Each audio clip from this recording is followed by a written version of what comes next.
پارلمان قرقیزستان امروز با قبول یک قانون پوشیدن نقاب را در این کشور منع کرد، زیرا به قول وکیلان مردمی امکان نمی‌دهد هویت شخص شناسایی کرده شود. بر اساس قانون درباره آزادی وجدان و اتحادیه‌های دینی، از این پس هیچ کسی در قرقیزستان حق ندارد در مکان‌های عمومی و مؤسسات دولتی با لباس بگردد که چهره او را پنهان می‌دارد. در تاجیکستان هم قانون شبیه وجود دارد که برای پوشیدن لباس‌های بیگانه جریمه هم تعیین کرده است. همکارم کیمرس عطا این موضوع بحث برانگیز را تحقیق کرد و در استودیو با ماست. کیمرس، قانونی که وکیلان همسایه کشور قبول کردند تا چه حد ماننده به قانون تاجیکستان درباره آزادی وجدان و اتحادیه‌های دینی دارد؟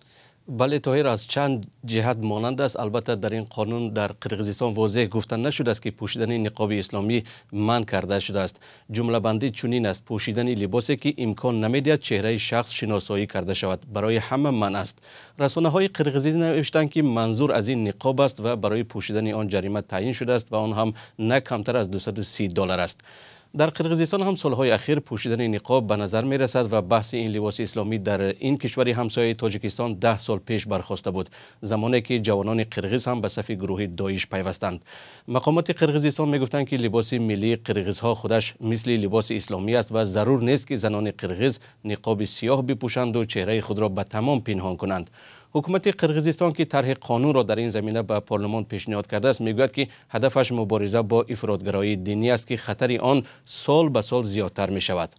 کیمرس، سند مذکور که ظاهراً بحث درباره حقوق مذهبی را در قرقیزستان برمی‌انگیزد، راجع به دیگر جنبه‌های فعالیت‌های دینی در کشور مقررات نوی تعیین کرده است. آنگونه که طاهر گفتیم به قانون‌های تاجیکستان شبیه است و اجازه نمی‌دهد که در قرقیزستان کسی یگان سازمان یا حزب تأسیس دهد که بر معیارهای دینی اساس یافته باشد.